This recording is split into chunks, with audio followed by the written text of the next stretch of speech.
देश में America Donald Trump और टैरिफ की बात हुई। टैरिफ टैरिफ ये टैरिफ है क्या?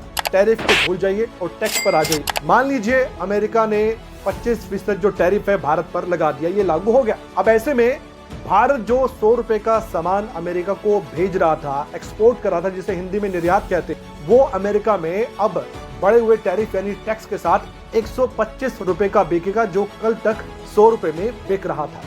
इससे ये होगा कि 100 रुपए का सामान 125 रुपए का हो जाएगा।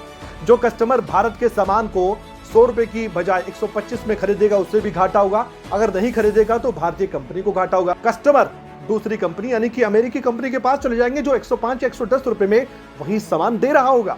मान लीजिए आपको मैं कहूं कि बाजार में जा रहे हैं, एक सामान 120 रुपए का, एक सामान 100 रुपए का, तो आप कौन सा खरीदें? आप सोचेंगे जहां 5 रुपए 10 रुपए बचते हैं, सामान तो वही है, मशीन तो वही है। तो समझ लीजिए कि टैरिफ यानी कि टैक्स बढ़ा दिया। नुकसान किसका है? भारत की कंपनियों का है, भारत का है। डोनाल्ड ट्रंप भारत पर प्रेशर बढ़ा, भारत जो टैरिफ लगाता है, टैक्स लगाता है अमेरिका के सामान पर, वो कम करवाना चाहता है। इसलिए ये टैरिफ यानी टैक्स का खेल चल रहा है। भारतीय कंपनियों को घाटा हुआ तो यहाँ पर रोजगार की कमी आ सकती है। भारतीय कंपनियां छटनी भी कर सकती हैं।